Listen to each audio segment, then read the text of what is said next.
Hello students, ਬੇਟਾ ਇਸ video 'ਚ ਅਸੀਂ ਚੈਪਟਰ 4.2 ਨੂਮੈਰੀਕਲਸ ਡਿਸਕਸ ਕਰ ਰਹੇ ਹਾਂ। ਟਾਈਪ ਸੀ ਦੇ ਟਾਈਪ ਸੀ ਹੈਗੀ ਹੈ AC circuit contains resistance only. मतलब एसी सर्किट ਦੇ ਵਿੱਚ ਸਿਰਫ ਰੈਜ਼ਿਸਟੈਂਸ ਲੱਗੀ ਹੋਏਗੀ, ਓਨਲੀ ਰੈਜ਼ਿਸਟੈਂਸ। ਠੀਕ ਹੈ, ਤਾਂ ਬੇਟਾ ਆਪਾਂ ਜਿੰਨੀਆਂ ਵੀ ਟਾਈਪਸ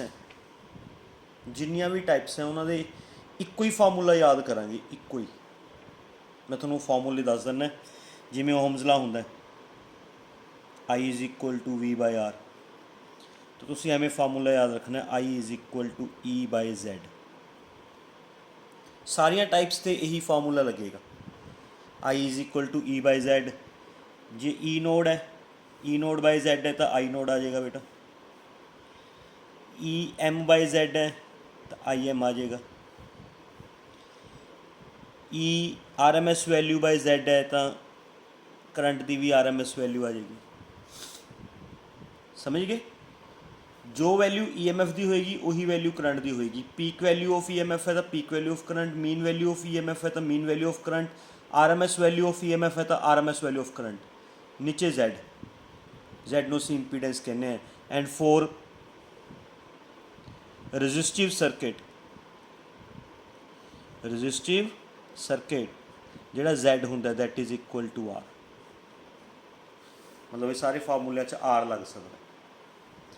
ठीक है, बाकी कंसैप्ट्स बाकी फार्मूले टाइप बी वाले ही यूज़ होंगे। जो अपने टाइप बी च कीते सी ना, मीन वैल्यू का फार्मूला है ना, मीन वैल्यू का फार्मूला याद है 2I0/π। RMS वैल्यू का फार्मूला I0/√2। एवें EMF दे भी सीगे, याद है ना बेटा। मीन वैल्यू ऑफ EMF का फार्मूला 2E0/π। RMS वैल्यू का फार्मूला E0/√2 है ना। ये सारे फार्मूले उमें यूज़ होंगे इस टाइप। ठीक है, now we are going to start the question number 17। Question number 17 है बेटा, रेजिस्टेंस ऑफ 40 ओम। ये ਜਿਹੜੇ ਆਪਾਂ क्वेश्चन अटैम्प्ट कर रहे हैं ना इस टाइप च, ये सारी टाइप ਦੇ ਵਿੱਚ ਸਰਕਿਟ 'ਚ ਸਿਰਫ ਰੈਜ਼ਿਸਟੈਂਸ ਹੋਏਗੀ। फिर भी तुसी केयरफुल रहना, okay. Circuit resistance of 40 ohm is connected to an AC source of 220 volt. एवें बेटा एक रेजिस्टेंस है, it is connected to circuit with an AC source. Resistance दी हुई है 40 ओम, तो सोर्स बारे दिता है 220 वोल्ट 50 हर्ट्ज़। तुसी क्वेश्चन की स्टेटमेंट पढ़ोगे, देखो ये लिखा हुआ है। तो मैं थोड़ा पहला अपनी प्रीवियस वीडियो टाइप बी च भी दसिया सीगा भी जी सोर्स की वोल्टेज लिखी होंगी है that is known as EV। ये 220 वोल्ट है, फ्रीकुएंसी होगी 50 हर्ट्ज़। आप चैक करते हैं इन्होंने की फाइंड करने को कहा। फर्स्ट पार्ट इन्होंने फाइंड करने को कहा RMS करंट। सैकेंड पार्ट इन्होंने कैलकुलेट करने को कहा मैक्सीमम इंस्टेंटेनियस करंट। बेटा इंस्टेंटेनियस करंट की मैक्सीमम वैल्यू मतलब पीक वैल्यू। ठीक है, ये दो चीज़ां फाइंड आउट करने को कहा। पहला तो IV फाइंड करते हैं बेटा, IV = EV/Z। क्योंकि सर्किट च रजिस्टेंस है इस करके असी Z की जगह की यूज़ कर लेंगे बेटा R। EV की वैल्यू 220 है, R की वैल्यू 40 है। सॉल्व करके आंसर आ जाएगा, IV आ जाएगा। फिर IV = I0/√2 होंगे, इतों I0 कढ़ लोगे, √2IV इतों I0 आ जाएगा। That is your first part, this is your second part. बहुत सौखे क्वेश्चन है बेटा, बहुत सौखे क्वेश्चन हैं इस चैप्टर के। कली इस टाइप के नहीं, इस चैप्टर के बहुत सौखे क्वेश्चन हैं। ठीक है, नैक्सट क्वेश्चन नंबर 18। 2 मिनट में पेज चेंज कर ला। Yes, question number 18। 18th question के है बेटा, an alternating voltage given by alternating voltage given है बेटा, इक्वेशन की फॉर्म च गिवन है 280 साइन 50 पाई टी। इक्वेशन की फॉर्म च is connected across a pure resistor. Circuit दे विच सिर्फ रजिस्टेंस है, that mean Z is equal to R। Okay, pure resistor of 40 ohm, 40 ohm की रजिस्टेंस लगी हुई है। Find the frequency of the source. एक तो आप फाइंड करनी है frequency and RMS current through the bulb. RMS current, ये दो चीज़ां फाइंड आउट करनी है, ठीक है। तो अगर आप इसनू इक्वेशन नू कंपेयर करिए अपनी अल्टरनेटिंग EMF की इक्वेशन नाल, E node sign omega T, तो बेटा कंपैरिजन करने ते पता चलिया भी जिहड़ा E नोड है 280 volt and omega 50 pi. Omega का फार्मूला होंगे 2 पाई न्यू, 50 पाई न्यू आ जाएगा 50 pi upon 2 pi, 25 hertz is the frequency. Frequency find out होगी। IV फाइंड आउट करना है, IV is equal to EV by Z, है ना। IV is equal to EV by Z। आपां नूं EV नहीं पता, E नोड पता है। EV का फार्मूला हुंदा बेटा E नोड बाई √2। तो पहला E नोड की वैल्यू या इत्थे पुट कर दो, EV की value E node upon √2, Z की जगह R, ठीक है बेटा। EV की value E naught by √2, Z की वैल्यू R, पुट करके आंसर IV आ जाएगा। This is your question number 18। देख रहे हो कितने सौखे क्वेश्चन हैं। Question number 19, a light bulb is rated 200 watt for 220 volt supply. एक बल्ब है बेटा, कहते उस बल्ब पे लिखा हुआ है 200 वाट 220 वोल्ट सप्लाई एट 50 हर्ट्ज। मतलब 200 वाट बेटा वही होगी power, voltage 220 volt, frequency 50 hertz से चलाइए। Calculate the resistance of the bulb and the RMS current through the bulb. Bulb की रेजिस्टेंस करनी है एंड RMS करंट करना है, रेजिस्टेंस एंड RMS करंट, ठीक है। तो बेटा पावर का फार्मूला VI होंगे, वैसे भी आपने पढ़ा है पावर का formula EV IV cos phi। Circuit purely resistance है, फाई की वैल्यू 0, cos phi 1, है ना। तो पावर का फार्मूला बनेगा EV IV। इतों तुसी IV फाइंड आउट कर सकते हो, P/EV। समझ आ गई। सॉल्व करके करंट आ जाएगा। P की वैल्यू कितनी है 200, EV की वैल्यू कितनी है 220, सॉल्व करके 0.9 समथिंग करंट आ जाएगा। ओके, होर अपने ये तो IV आ गया। IV तो बाद R करना है। IV is equal to EV by Z। EV by Z किस दे इक्वल है R दे, क्योंकि सर्किट च कली रेजिस्टेंस है ना। तो इतों बेटा R आ जाएगा EV by IV। Question over. R की वैल्यू आ जाएगी EV बाई IV, ठीक है। This is your question number 19। Now we move to question number 20th। Question number 20th,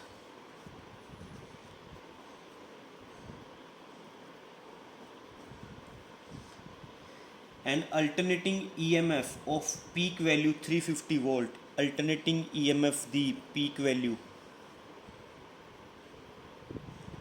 350 volt देती हुई is applied across an ammeter of resistance 100 ohm, है ना। Circuit च सिर्फ रेजिस्टेंस है, एक एमीटर लगा हुआ है जिसकी रेजिस्टेंस है 100 ओम, मतलब circuit is purely resistive. Z is equal to R। Okay, ये क्वेश्चन पढ़ के चैक करना है तुसी बेटा। ये तो चलो अपने को टाइप ही यह जी चल रही है जिस कलियाँ रजिस्टेंसिस लगियां होंगी, पर पेपर च थोड़ी एवें आएगा। पेपर च तो थोनों क्वेश्चन पढ़ के चैक करना पेगा भी सर्किट च कल्ली रजिस्टेंस लगी हुई है, कल्ली इंडक्टेंस लगी हुई है, कल्ली कैपेसिटेंस लगी हुई है, या आर एंड एल कट्ठे लगे हुए ने, क आर एंड सी लगे हुए ने, क एल एंड सी लगे हुए ने, या क आर एल एंड सी तिने कट्ठे लगे हुए ने। उस दे अकॉर्डिंग Z का फार्मूला बनया करेगा। जे सर्किट च कल्ली रजिस्टेंस है तो Z is equal to R, जे सर्किट च कल्ला इंडक्टर है तो Z is equal to X L, जे सर्किट च कल्ला कैपेसिटर तो Z is equal to X C. ये मैं थोनों सारियां अगे अगे जिमें जिमें टाइप्स आनियां उवें मैं दसी जाऊँगा। But you have to be careful while reading the question पढ़ते हुए ध्यान रखियो भी सर्किट च लग्या की होया है। साडा क्वेश्चन कल्ले आर नाल डील कर रहा है, कल्ले एल नाल डील कर रहा है, कल्ले सी नाल डील कर रहा है, आर एंड एल नाल डील कर रहा है, कि आर एंड सी नाल डील कर रहा है, कि एल एंड सी नाल डील कर रहा है, कि आर एल सी नाल डील कर रहा है, तिन्हां नाल डील कर रहा है। उस दे अकॉर्डिंग Z की वैल्यू डिसाइड होया करेगी। उस दे अकॉर्डिंग ही इस क्वेश्चन के बाकी फार्मूले डिसाइड होया करेंगे। क्लीयर बेटा? तो इस क्वेश्चन च EMF की पीक वैल्यू दी हुई है, रजिस्टेंस दी हुई है। चैक करते हैं अपने की फाइंड आउट करना है। Question number 20 what will be the reading of ammeter. Ammeter की रीडिंग फाइंड आउट करनी है बेटा। मतलब सर्किट एक एमीटर है, ठीक है, सोर्स AC सोर्स, ओके। यदि सानू पीक वैल्यू दी हुई है, लिखा हुआ बेटा अल्टरनेटिव EMF पीक वैल्यू, यदि पीक वैल्यू गिवन है 350 वोल्ट एंड एमीटर की रीडिंग करनी है। एमीटर तो सर्किट का करंट मेजर करेगा एंड सर्किट के करंट में मैं थोड़ा दस्या हो कि कहते होंगे ने IV कहते होंगे ने। असी IV फाइंड आउट करना बेटा, आई नोड नहीं फाइंड करना, IV फाइंड आउट करना है, क्योंकि सर्किट के विच जो करंट फ्लो हो रहा होंगे that is known as IV। Be careful about that point, ये पॉइंट बहुत इंपॉर्टेंट है। सर्किट के विच जो करंट फ्लो हो रहा होंगे that is known as IV, उसनों IV कहा जाता है। असी IV फाइंड आउट करना। क्लीयर बेटा? तो बेटा इत्थों तो IV का फार्मूला की लगेगा, EV/Z। EV is equal to E naught by √2 and Z is equal to R। EV की वैल्यू पुट करती बेटा E नोड बाई √2, Z की वैल्यू R पुट करती, वैल्यूज पुट करके आंसर आ जाएगा। Question number 20 over. Question number 21, resistance of 20 ohm. Circuit च resistance है 20 ohm is connected to source. मतलब सेम डायग्राम लगा लो, एक रजिस्टेंस है कनेक्टेड टू सोर्स, रजिस्टेंस दी हुई है 20 ohm, connected to source of 110 volt 50 hertz. तो बेटा क्लीयर है भी 110 वोल्ट की होया बेटा EV। इत्थे तो दिता होया सी भी पीक वैल्यू है, इत्थे नहीं दिता होया भी पीक वैल्यू है। जे ना दिता होवे तो it is EV 110 volt EV, frequency होगी 50 हर्ट्ज। ठीक है, अगे फर्स्ट पार्ट है A part, RMS current find out करना है। Second part maximum instantaneous current, maximum value of current find out करनी है, मतलब I nought. Time taken by current to change from its maximum value to RMS value.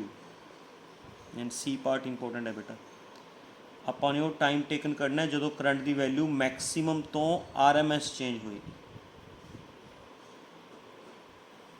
चलो पहला तो first two part find out करते हैं। ठीक है, IV फाइंड आउट करना है। IV is equal to EV/Z। Circuit च रजिस्टेंस है तो Z is equal to R। EV की वैल्यू 110, R की वैल्यू 20, सॉल्व करके 5.5 एम्पीयर करंट आ गया। फिर IV is equal to I naught by √2 होंगे, I naught is equal to √2 IV है ना। 1.414 मल्टीप्लाई बाय 5.5, सॉल्व करके I नोड आ जाए। समझ गए? हुण असी कहते हो टाइम फाइंड आउट करो जिस टाइम ते करंट मैक्सिमम तो RMS चेंज होएगा। तो पहला आप वो टाइम फाइंड आउट करते हैं बेटा, वो टाइम जिस टाइम ते करंट की वैल्यू मैक्सिमम होएगी। फिर आप वो टाइम फाइंड आउट करांगे जिस टाइम ते करंट की वैल्यू RMS होएगी। बेटा करंट की इक्वेशन की होंगी है, ये नाल दे क्वेश्चन थोनों मैं पिछली टाइप करवाए सी। करंट की equation I is equal to I naught sin ω t। I कितना लेना बेटा, I नोड, यदा टाइम फाइंड आउट कर लो T1। I नोड नाल I naught cancel, 1 is equal to sin ω T1। बेटा साइन खत्म करने वास्ते ये साइन की फॉर्म च ले लो, sin 91 होंगे, sin 19 ये मैं थोड़ा कल भी दस्या सी भी ये रेडियंस च लिखना, डिग्रीज च नहीं लिखना, 90 नहीं लिखना, इनू π/2 लिखना। साइन π/2 1 होंगे, साइन ओमेगा T1, साइन नाल साइन कैंसल, ओमेगा नीचे आ जाएगा, T1 is equal to π/2 omega, omega की वैल्यू बेटा 2π न्यू, पाई नाल पाई कैंसल, π/4 न्यू, न्यू की वैल्यू बेटा ना पाई नाल पाई तो कैंसल हो गया सारे, 1/4 न्यू, 1/4 न्यू की वैल्यू 50, ये पहला टाइम आ गया 1/200 सेकेंड्स। इस टाइम ते करंट की वैल्यू मैक्सिमम हुई, at that time current is maximum. हुण भी इधर सॉल्व करो, करंट की equation I is equal to I nought sine omega T, I की वैल्यू IRMS पुट करो, IRMS is equal to I nought sine omega T2, IRMS की value I nought by √2 होंगी, I nought sine omega T2, I nought नाल I not cancel, 1/√2, 1/√2 किस angle का sign होंगे, sign 45 degree, 45 में लिख दो π/4, साइन नाल साइन कैंसल, T2 आ जाएगा π/4 ओमेगा, ओमेगा का फार्मूला बेटा 2π न्यू, पाई नाल पाई कैंसल, 1/8 न्यू, 8 की वैल्यू, न्यू की वैल्यू 50, ये आ गया 1/400 सेकेंड्स, है ना बेटा। तो कितना टाइम लग गया, दोनों के टाइम्स में माइनस कर सकते, T1 माइनस T2 माइनस करके answer, that is your question. ठीक है, मतलब पहला टाइम कढ़ लो जो करंट मैक्सीमम सी, वो टाइम कढ़ लो वैन करंट इज़ मैक्सीमम, फिर वो टाइम कढ़ लो वैन करंट इज़ RMS, दोनों माइनस करके चेंज इन टाइम आ जाएगा, वो टाइम आ जाएगा, है ना, वो टाइम आ जाएगा when current changes from maximum to RMS value. Clear बेटा। तो इंपॉर्टेंट पार्ट सीगा third part is important. Okay, that your question number 21. Now we move to question number 22.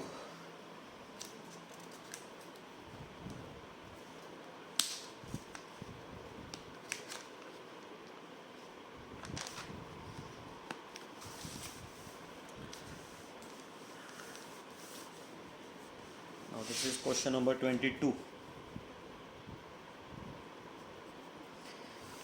100 ohm iron, 100 ohm iron is connected to 110 volt 60 hertz। तो 110 volt होगी बेटा EV and frequency होगी 60 hertz. Resistance है circuit च कली, that means Z is equal to R। Okay बेटा, find peak potential difference E nought find करना। Second, average potential difference over half cycle, average value find out करनी है।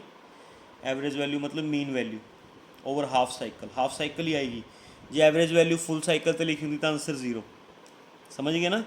अगर उन्होंने लिखा होंगे ना average value over full cycle, फिर तुम इतने आंसर कितना कर देंगे 0। थर्ड, RMS करंट IB, ये चीज़ें फाइंड आउट करनी है। चलो पहले E नोड फाइंड कर दें। EV is equal to E node by √2 होंगे, तो E नोड आ जाएगा बेटा √2 EV, वैल्यूज पुट करके आंसर। फिर सेकंड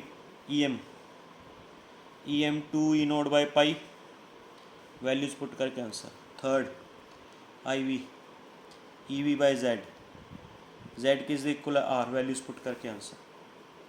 क्वेश्चन नंबर 23। ठीक है, वैल्यूज थोड़ा पता नहीं, ऊपर आ देखो, अपने आप सॉल्व कर लियो। अ साइनसोइडल वोल्टेज, बेटा साइनसोइडल वोल्टेज होंगी जी साइन कर्व की फॉर्म च होंगी। Okay, sinusoidal voltage 200 sine 314T is applied to resistor of 10 ohm. Circuit च कली रजिस्टेंस है Z is equal to R। ठीक है बेटा, calculate RMS value of voltage, RMS voltage find out करनी है। Second RMS value of voltage, RMS current find out करना है। Third power dissipated as a heat, power find out करना है। ठीक है, तो बेटा अगर आप कंपेयर करिए इनू EMF की इक्वेशन नाल कंपेयर कर लो। ठीक है, आ ई नोड आ जाएगा, ई node 200 volt and omega 314। Omega होंगे बेटा 2 पाई न्यू, न्यू आ जाएगा 314/2 पाई, 314/2 इंटू 3.14, 50 हर्ट्ज आ जाएगा सॉल्व करके। ई नोड आ गया, फ्रिक्वेंसी आ गई, EV E naught by √2 solve करके answer. Second part IV EV by Z, Z is equal to R, answer.